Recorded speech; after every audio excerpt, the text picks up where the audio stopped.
2024년도 9월 6일 금요일 새벽 3시 28분입니다. 새벽 기도 운동, 새벽 명상 운동, 종교 경전, 성경책 읽기 운동을 시작합니다. 카도시, 카도시, 카도시, 아도나이 엘로힘 사바오. 거룩, 거룩, 거룩하신 하나님의 영광이 이 시간과 이 공간과 하나님이 창조하신 모든 차원들과 하나님이 창조하신 모든 우주들의 하나님의 영광, 하나님의 은혜, 하나님의 섭리가 충만하도다. 하나님은 영원부터 영원까지 하나님은 하나님이십니다. 자, 2024년도 9월 6일 금요일 새벽 3시 29분. 지금 밖에는, 방금 이제 산에서 내려왔는데, 밖에는 지금 엄청나게 구름이 끼어 있고, 또 이게 비가 내릴 듯 말 듯 합니다. 아주 습하고 그래요. 이 한반도의 날씨가 저기 이제 제주도 밑에 뭐 오키나와, 사이판, 뭐 그 동남아시아에 있는 섬나라 그 정도 날씨가 되어버리고 그랬어요. 하기야 뭐 지구 날씨는 지구 행성의 날씨는 언제나 변화무쌍하고 뭐 그 수억 년 전에 뭐 그 석탄 지금 뭐 석탄이 된 그 땅 속에 있는 석탄이 형성된 시대에는 뭐 엄청나게 습해가지고 그 시대의 식물들이 엄청나게 번성하고 그랬어요. 식물과 동물들 뭐 거대한 파충류부터 뭐 해가지고 지구 행성은 항상 변하고 그러니까 여기에서 우리는 그 잠깐 살다가 가는 존재고 그래요. 나와 너와 당신들은 어디에서 와서 어디로 가며 왜 살고 왜 존재하고 이 인간 세상은 왜 이렇게 혼란스럽고 네 팔자나 내 팔자나 왜 이렇게 서로 꼬라지 보고 그러니까 바라볼 곳이 없고 사기치고 욕심 많고 탐욕하는 하고 거짓말 치는 놈들은 불귀 영화를 누리고 세상 권력을 잡고 있는 것에 대해 가지고 예레미야가 하나님한테 물어요. 근데 하나님은 그것을 대답을 안 해주고 그래요. 하나님은 또 모르시는가 봐. 지금 이 시간에도 왜 나는 정직하게 살고 거짓말하지 않고 열심히 살고 있는데 왜 내 꼬라지는 이렇습니까? 이렇게 기도하는 사람들이 엄청나게 많이 있고 그래요.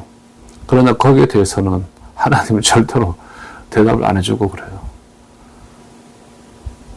자, 우리는 어디에서 나와 너와 당신들은 어디서 와서 어디로 가며 지금 현재 왜 존재하는가?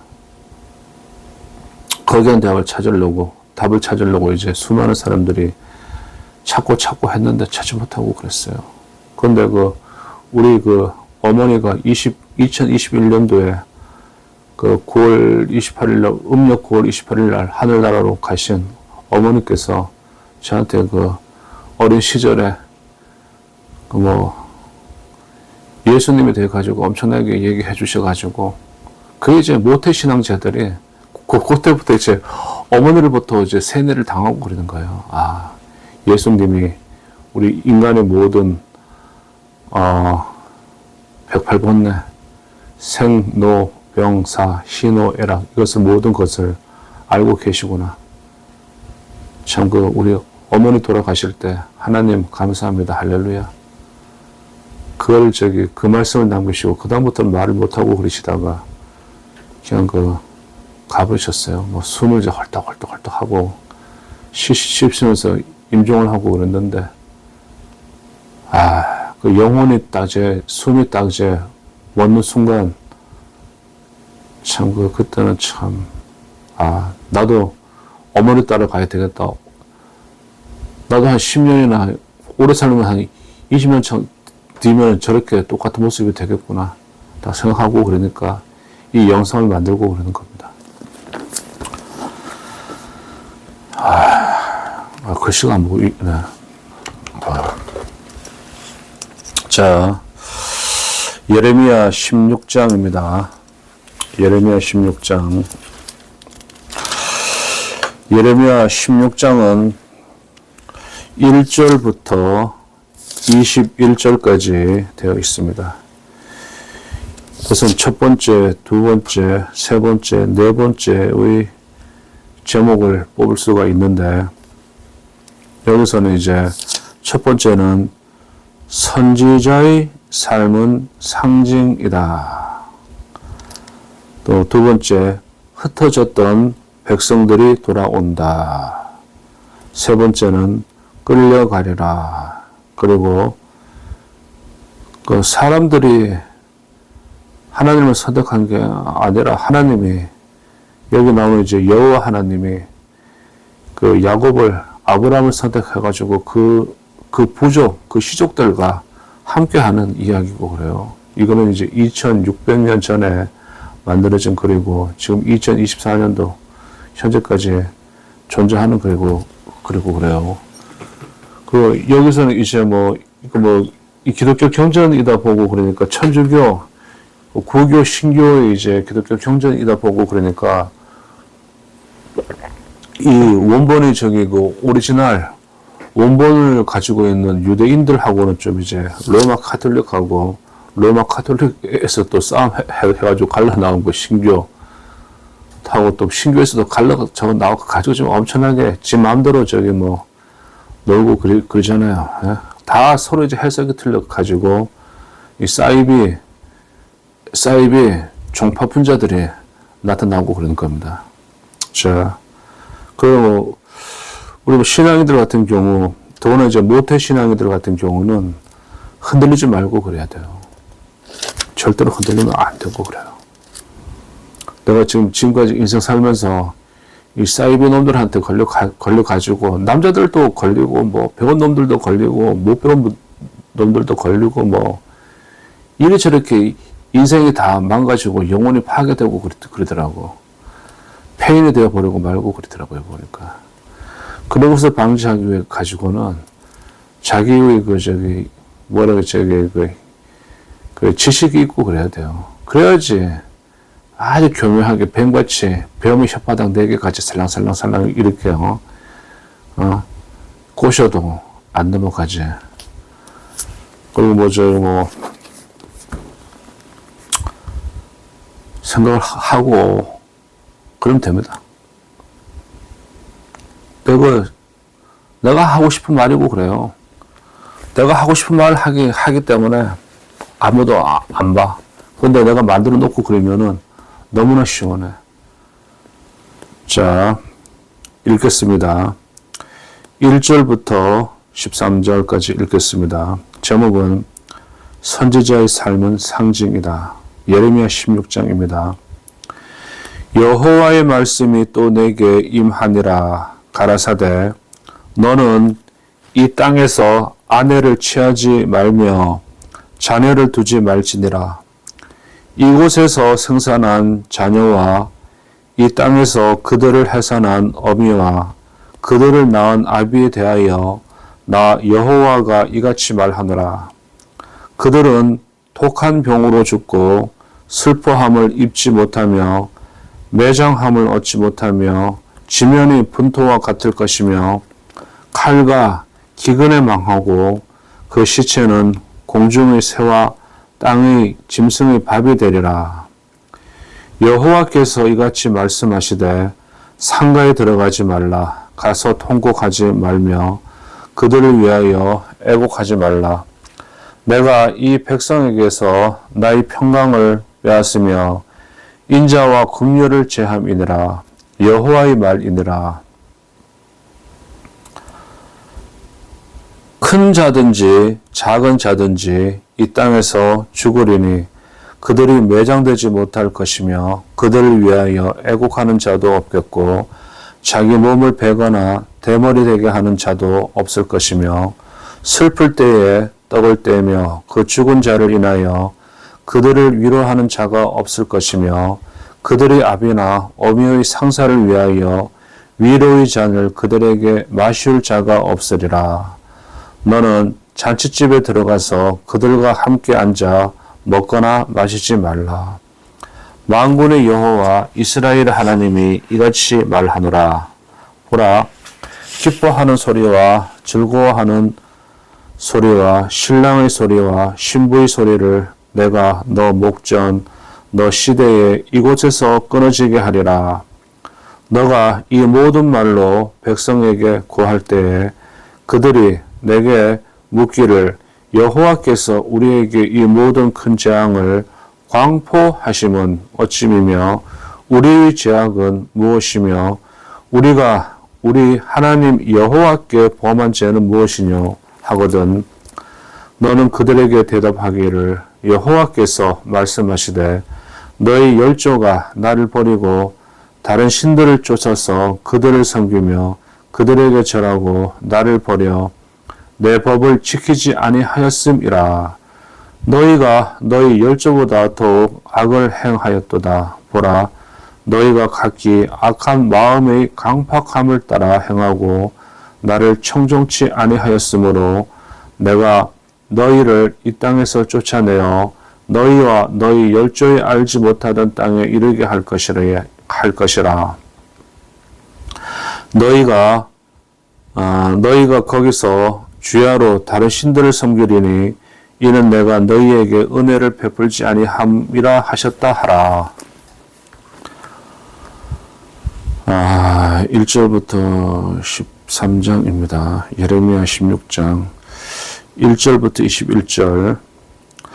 하나님이 선지자 예레미야에게 앞으로의 생활 방식을 가르친다. 예레미야는 보통 사람과는 전혀 다른 방식으로 하나님의 말씀을 선포해야 한다. 그 당시 독신 생활은 극히 드문 일이었고 상가집에 가지 않는다는 것은 무례한 행동으로 멸시를 당해야 했다. 이 같은 예레미야의 상징적 두 가지 행위는 유대의 민족 사회가 해체되어 버린다는 사실을 경고하고 있으며 유대에 내리는 심판의 심각성을 드러낸다. 선지자들의 상징적 행위는 곧잘 그들의 가르침을 강조해주며 때때로 그들의 삶 자체가 상징과 표적이 되기도 한다.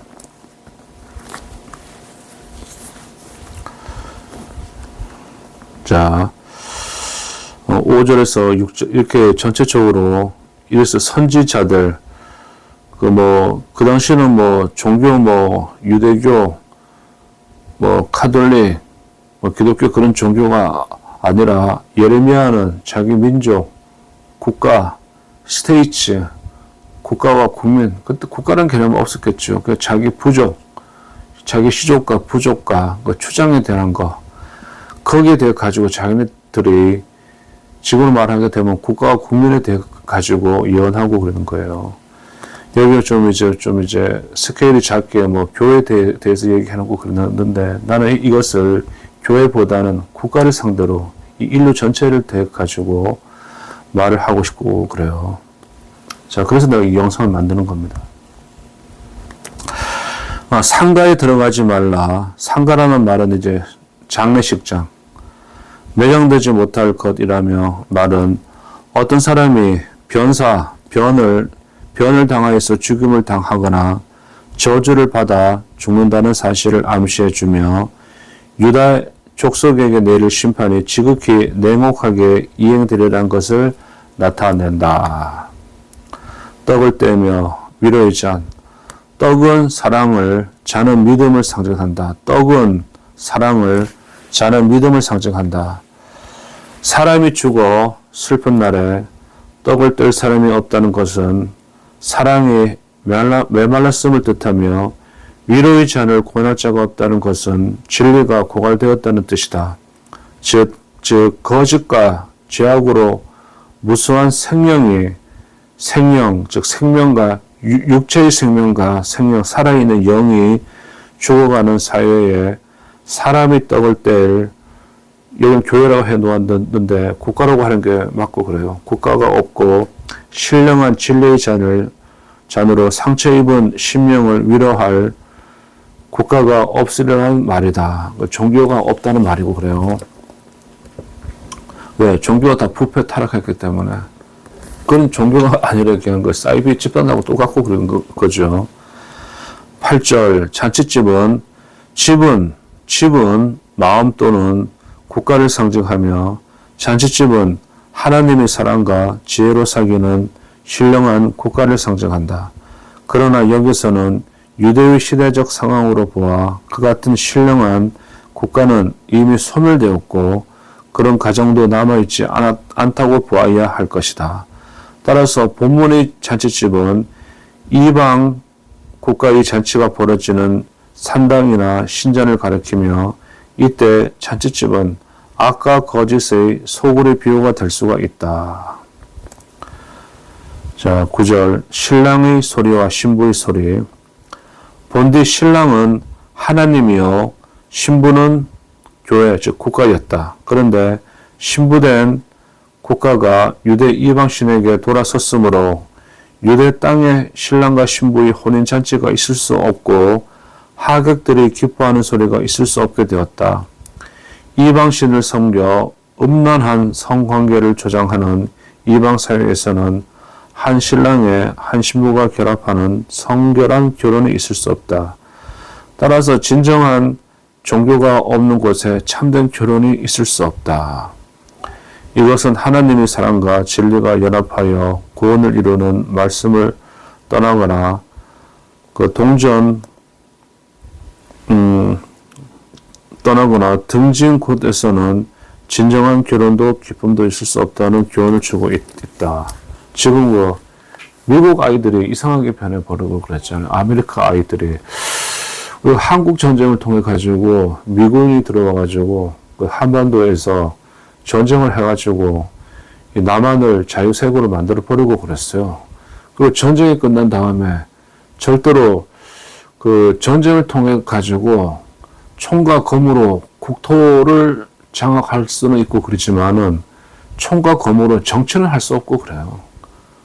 그래서 정치를 우리 한국 사람한테 다 넘겨주고 권력을 다 넘겨주고 그들은 주도만 하고 있고 그랬는데 다 아시잖아요. 우리 할아버지, 아버지, 어머니, 할머니들이 어떻게 살고 그러셨는지. 근데 그때 미국에서 아메리카 쪽에서 그 백인 아이들, 청년 백인 아이들이 들어와가지고 엄청나게 수세식 화장실 사용하던 아이들이 농촌에 가가지고 그냥 앉아서 누는 그 변소에 들어가가지고 똥을 누고 그런 삶을 살면서도 그들이 하나님의 말씀을 전하고 그랬어요. 성경책을 들고 와가지고 하나님의 말씀을 전하고 다음에 들어와가지고 또 국민학교도 만들고 중학교도 만들고 고등학교도 만들고 대학교도 만들고 엄청나게 좋은 일을 많이 하고 그 까망문들을 문명 글을 읽을 수 있는 사람들로 만들고 버리고 그랬어요. 그 하나님의 말씀을 전해주고 그래서 우리 어머니 할머니들이 한글을 알게 되고 어머니들이 교육을 받는 그런 세상을 만들고 그랬는데 그러던 미국 아이들이 지금은 완전히 이상한 나라가 되어버리고 그랬어요. 지금은 미국에서 하나님 말씀을 믿으라고 하고 그러면 그런 걸 왜 믿냐고 하면서 완전히 오만방자한 나라가 되어버리고 동성애 같은 경우도 엄청나게 미화해버리고 찬양해버리고 그런 국가가 되어버리고 그러니까 아마 그들이 지금 경제는 작살난 것 같고 군사적으로 엄청난 힘을 가지고 있는데 그 군사적인 힘이 지켜지고 그럴까? 그리고 그들이 국가와 국민이 그렇게 정신과 윤리로 타락하고 그랬는데 하나님이 그들을 지켜주실까? 그런 생각이 들고 그렇습니다. 참 이게 미국이 너무나 윤리, 문화, 종교가 너무나 부패 타락해버렸어요. 그런 걸 알고 있어야 됩니다. 자, 10절. 큰 재앙을 광파하심은 어찌면요 우리의 죄악은 무엇이며 그들은 이방의 거짓 종교에 철저히 물들었기 때문에 본디 하나님으로부터 받은 진리를 버리고 악과 거짓 세력의 지배를 받게 되었음을 모른다. 또한 그 때문에 하나님의 심판을 자초했다는 사실도 깨닫지 못한다. 그렇기 때문에 그들 자신의 죄가 무엇인지를 모르는 것은 당연하다. 더욱이 그들은 그 모든 재앙이 하나님이 자신들을 멸망시키기 위한 것이 아니라 자신들의 죄악을 시켜 구원하기 위한 것임을 여전히 깨닫지 못하고 있다. 그렇네요. 11절에서 12절 하나님이 그들을 심판하시는 것은 그들의 조상이 하나님을 저버리고 다른 신들을 쫓아 하나님의 법을 지키지 않았을 뿐 아니라 그들이 조상보다 더욱 악하고 교만하였기 때문에 그러한 그들을 돌이키시기 위해서다. 14절에서 15절. 자, 14절에서 15절은 이제 그 흩어졌던 백성들이 돌아온다는 하는 이제 출애굽기 내용을 가지고 말하는 것 같은데 읽겠습니다. 여호와께서 가라사대 그러나 보라 날이 이르리니 다시는 이스라엘 자손을 애굽 땅에서 인도하여 내신 여호와의 사심으로 맹세하지 아니하고 이스라엘 자손을 북방 땅과 그 모든 쫓겨났던 나라에서 인도하여 내신 여호와의 사심으로 맹세하리라. 내가 그들을 그 열조에게 준 그들의 땅으로 인도하여 드리리라. 또 이렇게 또 참 이게 좀 복잡하게 돌아갑니다. 14절 15절 이 구절에서는 구원을 이 구절에서는 구원을 확신하고 기대하는 예레미야의 뜻이 다시 솟아나고 있음을 볼 수가 있다. 이러한 가운데에서도 희망, 하티카바, 호프, 희망에 대해 가지고 이야기하고 있고 그래요. 이것은 그가 가장 처절한 고독과 절망적인 고뇌 속에서 철저하게 하나님의 뜻에 순종함으로써 자신의 불신을 극복했음을 나타낸다. 그러니까 기독교를 보게 되면은 하티카바, 희망, 호프, 희망에 대해서 엄청나게 이야기하고 그래요. 자, 다음에 이제 16절에서 18절 끌려가리라. 또 끌려간다를 또 예언을 해요. 여호와께서 가라사대 보라 내가 많은 어부를 불러다가 그들을 낫게 하며 그 후에 많은 포수를 불러다가 그들을 모든 산과 모든 작은 산과 암혈에서 사냥하게 하리니 이는 내 눈이 그들의 행위를 감찰함으로 그들이 내 얼굴 앞에서 숨김을 얻지 못하며 그들의 죄악이 내 목전에서 은폐되지 못함이라. 내가 위선 그들이 악과 죄를 배나 갚은 것은 그들이 그 미운 물건의 시체로 내 땅을 더럽히며 그들이 가증한 것으로 내 산업에 가득하게 하였음이니라. 자, 16절에서 18절.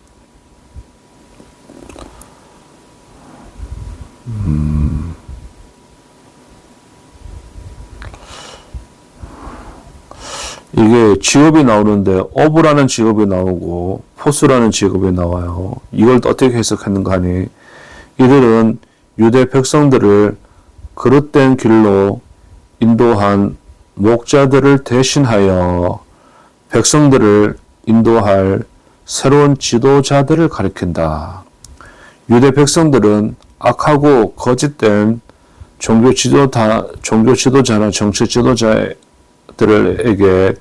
미혹되어서 물고기와 짐승처럼 주 하나님을 모르고 흩어져 달아나기 때문에 어부와 포수를 보내어 그들을 돌이키게 하신다는 말이다. 어부는 문자의 그물을 가지고 흩어진 백성을 붙잡는 선생님, 교사를 말하고 포수는 학문의 총을 가지고 무지한 백성을 포획하는 교세에 빗대어진다. 이걸 좀 이제 다시 번역을 해가지고 만들어 놓아야 됩니다.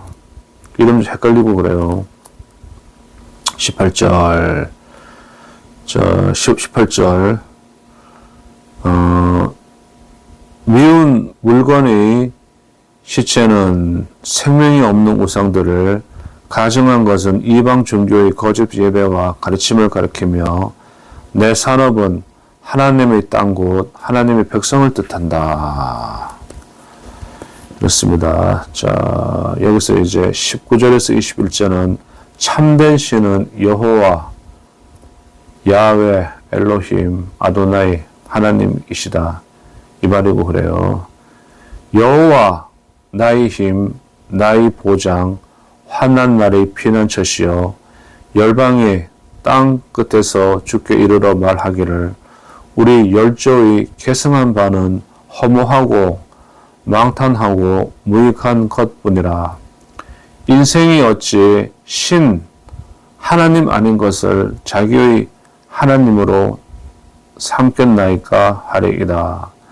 여호와께서 가라사대 보라 이번에 그들에게 내 손과 내 능력을 알려서 그들로 내 이름이 여호와인 줄 알게 하리라.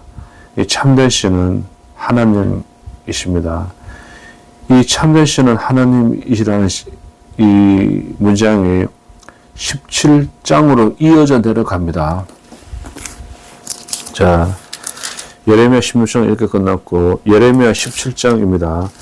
예레미야 17장은 1절부터 시작해가지고 27절까지 나옵니다.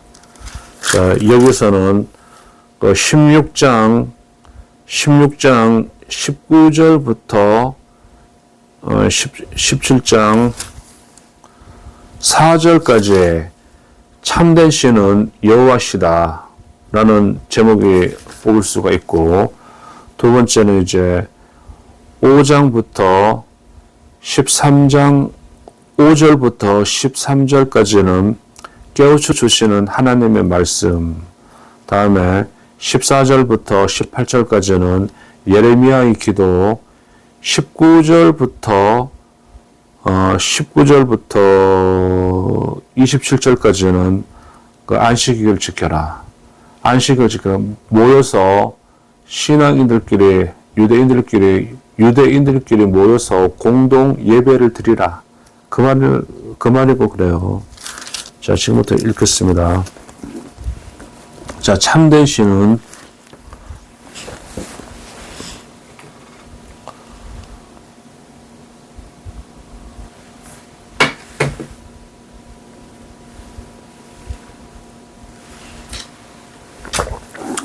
참된 신은 여호와다. 여호와 나의 힘, 나의 보장, 환난 날의 피난처시여 열방이 땅 끝에서 주께 이르러 말하기를 우리 열조의 계승한 바는 허무하고 망탄하고 무익한 것뿐이라. 인생이 어찌 신 아닌 것을 자기 신으로 삼겠나이까 하리이다. 여호와께서 가라사대 보라 이번에 그들에게 내 손과 내 능력을 알려서 그들로 내 이름이 여호와인 줄 알게 하리라. 계속 17장으로 이어집니다. 유대의 죄는 금강석 끝 철필로 기록되되 그들의 마음 판가 그들의 단뿔에 새겨졌거늘 그들의 자녀가 높은 매 위 푸른 나무 곁에 있는 그 단들과 아세라들을 생각하도다. 들에 있는 나의 산아 너 온 지경의 죄로 인하여 내가 너 재산과 너 모든 보물과 산당들로 노력을 당하게 하리니 내가 내게 준 너 기업에서 너 손을 뗄 것이며 또 내가 너로 너희 알지 못하는 땅에서 너 대적을 섬기게 하리니 이는 너희가 내 노로 명령케 하여 영영이 타는 불을 일으킬 것임이니라. 자, 4절 참된 신은 여호와라는 내용이고 그래요. 자, 17장 1절부터 18장은 예레미야의 6번째 예언으로 예레미야의 6번째 예언으로 변함이 없고 변하지 않는 진리에 대한 증거다. 예레미야는 불변하는 진리를 토대로 죄와 형벌이 끊을 수 없는 관계를 강조하고 있다. 17장 1절 금강석 끝 철필 바위나 돌같이 단단한 표면에 글자를 새기기 위해서 쓰인 것이 금강석 끝 철필입니다. 유대 백성은 그 마음이 완고하게 굳어진 면에서는 바위나 돌과 같았다. 그들의 거짓과 죄가 그처럼 단단한 마음에 영구히 새겨져 있었으므로 아무리 희생 제사를 지내도 그 거짓과 죄악이 제거될 수 없었다. 금강석 끝 철필은 좋은 뜻에서는 영적인 믿음의 진리를 상징하나 여기서는 악한 이방 종교의 신조 곧 거짓된 가르침을 상징한다. 진리를 거부하는 마음은 교만하여 금강석 끝 철필 같이 변하지 않는 거짓 가르침을 심령에 새기게 된다. 마음판에 새기게 된다. 그런 말이고 그래요. 2절 단들과 아세라들을 생각하도다. 이 구절은 조상들이 거짓에 부합겨 하나님이 주신 아름다운 진리를 다 버리고 죄업을 쌓았기 때문에 그 자손들도 우상을 섬기는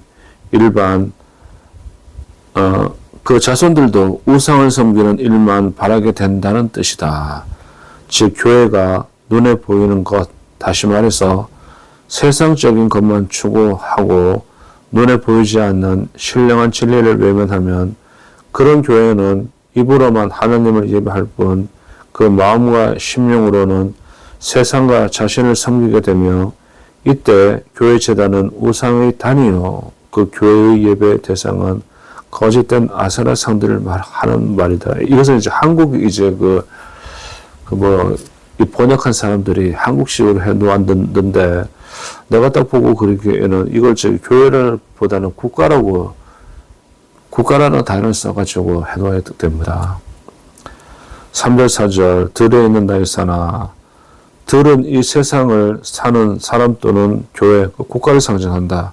주의 산, 다시 말해서 주의 국가가 거짓을 섞인 죄로 인해 주신 사랑의 재산과 진리의 보물을 약탈당하게 된다. 그리하여 교회는 주와 동행할 때 알지 못하던 이방 땅 거짓된 죄악의 세계에서 국가의 대적인 거짓된 세상을 섬기게 된다는 뜻이다. 이 교회란 말을 국가로 바꿔버리면 됩니다. 이게 이렇게 하는 게 맞을까요? 자, 다음에 이제 5절부터 13절 깨우쳐 주시는 말씀.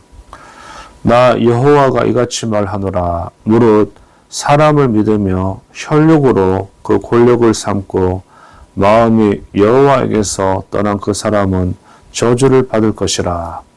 그는 사막의 떨기나무 같아서 좋은 일이 오는 것을 보지 못하고 광야 간조한 곳 건건한 땅 사람이 거하지 않은 땅에 거하리라. 그러나 무릇 여호와를 의지하며 여호와를 의뢰하는 그 사람은 복을 받을 것이라. 복과 재앙은 어깨동무하고 온다고 합니다. 그런 걸 또 적어놓고 그래야 돼요. 그는 물가에 심기운 나무가 그 뿌리를 강변에 뻗치며 더위가 올지라도 두려워 아니하며 그 잎이 청정하며 가무는 해에도 걱정이 없고 결실이 그치지 아니함 같으리라. 만물보다 거짓되고 심히 부패한 것은 마음이라. 능히 이를 알리려마는 나 여호와는 심장을 살피며 폐부를 시험하고 각각 그 행위와 그 행실대로 보응하나니 불의로 치부하는 자는 자고 새가 낳지 아니한 알을 품음 같아서 그 중년에 그것이 떠나겠고 필경은 어리석은 자가 되리라.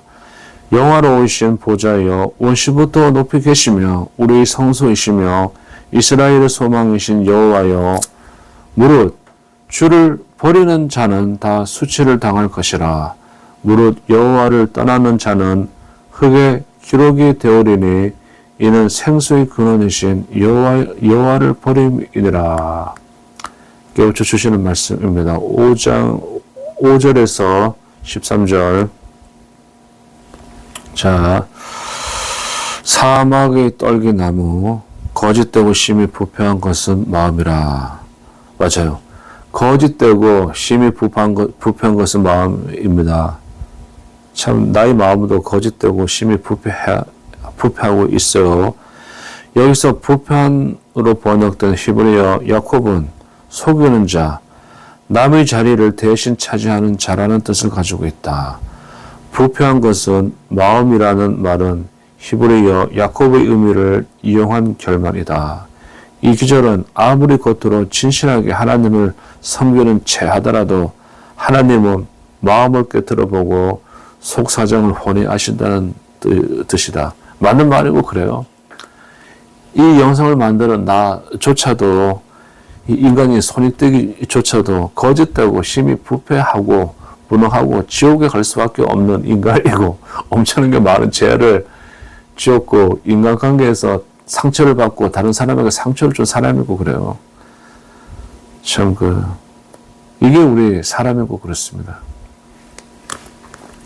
11절 자고서 한 번에 2배의 알을 낳아 한 별에 남고 시단 한 별에 수고 부목하는 새다. 이 새가 나왔는데 자고서라는 새가 있네요. 자, 다음에 이제 또 예레미야의 기도 14절부터 18절은 이제 예레미야의 기도입니다. 여호와여 주는 나의 찬송이시오니 나를 고치소서. 그리하시면 내가 낫겠나이다. 나를 구원하소서. 그리하시면 내가 구원을 얻으리이다. 그들이 내게 이르기를 여호와의 말씀이 어디 있느냐 이제 임하게 할지어다 하나이다. 나는 목자의 직분에서 물러가지 아니하고 주를 쫓아싸오며 재앙의 날도 내가 원치 아니하였음을 주께서 아시는 바라. 내 입술에서 나온 것이 주의 목전에 있나이다. 주는 내게 두려움이 되지 마옵소서. 재앙의 날에 주는 나의 피난처시니이다. 나를 박해하는 자로 수욕을 담게 하시고 나로 수욕을 담게 마옵소서. 그들로 놀라게 하시고 나로 놀라게 마시옵소서.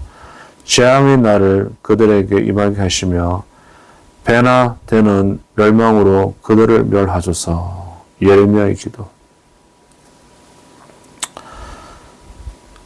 자, 예레미야 기도입니다. 참 14절에서 18절 다시 한번 읽겠습니다. 예레미야가 이렇게 기도를 했네요. 여호와여 주는 나의 찬송이시오니 나를 고치소서. 그리하시면 내가 낫겠나이다. 나를 구원하소서. 그리하시면 내가 구원을 얻으리이다. 찬송과 영적 치료와 영혼의 치유 구원입니다. 그들이 내게 이르기를 여호와의 말씀이 어디 있느냐 이제 임하게 할지어다 하나이다. 나는 목자의 직분에서 물러가지 아니하고 주를 쫓아싸오며 재앙의 날도 내가 원치 아니하였음을 주께서 아시는 바라. 내 입술에서 나온 것이 주의 목전에 있나이다. 주는 내게 두려움이 되지 마옵소서. 재앙의 날에 주는 나의 피난처시니이다. 나를 박해하는 자로 수욕을 담게 하시고 나로 수욕을 담게 마옵소서. 그들로 놀라게 하시고 나로 놀라게 마시옵소서. 재앙의 날을 그들에게 임하게 하시며 배나 되는 멸망으로 그들을 멸하소서. 다음 이제 안식일을 지켜라. 19절에서 27절입니다. 읽겠습니다. 여호와께서 내게 이같이 말씀하시되 너는 가서 유다 왕들이 출입하는 평민의 문과 예루살렘 모든 문에 서서 무리에게 이르기를 이 문으로 들어오는 유다 왕들과 유다 모든 백성과 예루살렘 모든 거민 너희는 여호와의 말씀을 들을지어다. 여호와께서 이같이 말씀하시되 너희는 스스로 삼가서 안식일에 짐을 지고 예루살렘 문으로 들어오지 말며 안식일에 너희 집에서 짐을 내지 말며 아무 일이든지 하지 말아서 내가 너희 열조에게 명함같이 안식일을 거룩히 할지어다. 그들은 청종치 아니하며 귀를 기울이지 아니하며 그 목을 곧게 하여 듣지 아니하며 교훈을 받지 아니하였느니라. 나 여호와가 말하노라. 너희가 만일 삼가 나를 청종하여 안식일에 짐을 지고 이 성문으로 들어오지 아니하며 안식일을 거룩히 하여 아무 일이든지 하지 아니하면 다윗의 위에 앉는 왕들과 방백들이 병거와 말을 타고 이 성문으로 들어오되 그들과 유다 모든 백성과 예루살렘 거민들이 함께 그리할 것이요 이 성은 영영이 있을 것이며 사람들이 유다 성읍들과 예루살렘에 들린 곳들과 베냐민 땅과 평지와 산지와 남방에서 이르러서 번제와 희생과 소제와 유황과 감사의 희생을 가지고 여호와의 집으로 오려니와 너희가 나를 청종치 아니하고 안식일을 거룩히 아니하여 안식일에 짐을 지고 예루살렘 문으로 들어오면 내가 성문에 불을 놓아 예루살렘 궁전을 삼키게 하리니 그 불이 꺼지지 아니하리라 하셨다 할지니라. 자, 19절. 자, 여기 평민의 문이라는 것이 나오는데 평민, 백성의 문. 그 위치는 알려지지 않았다. 백성들이 출입하는 문을 언급하는 것은 예레미야가 모든 백성들에게 하나님의 뜻을 알리기 위하여 이 문으로 출입하는 모든 사람들을 주목하고 있음을 보여준다. 21절에서 24절. 안식일은 하나님의 신성, 곧 하나님의 거룩한 사랑을 상징한다. 안식일에 짐을 지고 이 성문으로 들어오지 말라.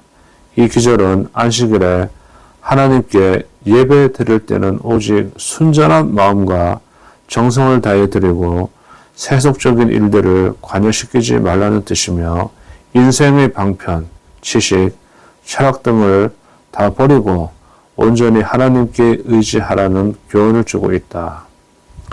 짐은 세상의 일, 다시 말해서 일상의 삶과 관련되는 모든 거짓된 생각을 내포하고 있다. 25절. 이 성은 영영이 있을 것이며 여기서 이 성은 예루살렘 성을 가리키며 예루살렘 성은 신령한 말씀을 상징한다. 백성들이 안식일을 거룩히 지킨다는 것은 말씀의 가르침을 온전히 받고 세상의 거짓된 가르침을 섞어 그것을 더럽히지 않는 일이며 이때 말씀은 믿는 자들의 생명을 지키는 거룩한 성으로 영원히 남는다는 뜻이다. 26절. 사람들이 번제와 희생과 소제와 유황과 감사의 희생을 가지고 여호와의 집으로 오려니와 번제는 레위기 각주 소제로 유황해가지고 모든 사람이 율법에 정해진 제물을 가지고 성전에 나오게 된다는 것은 그들의 제사가 온전하다는 것, 곧 그들의 예배가 진리를 바탕으로 한 것임을 드러내준다. 27절 말씀은 21절 문장은 말씀이 진리에 의지하여 예배를 드리지 않고 말씀이 진리에 의지하여 예배를 드리지 않고 세상의 헛된 것들을 거룩한 예배에 끌어들이면 예배의 형식과 내용이 아울러 상실되어 버린다는 뜻이다. 자, 여기까지입니다. 다음 시간에 살아있다면은 예레미야 18장은 참 이게 유명한 문장이 있는 장이고 그래요. 오늘은 16장, 17장까지 합니다.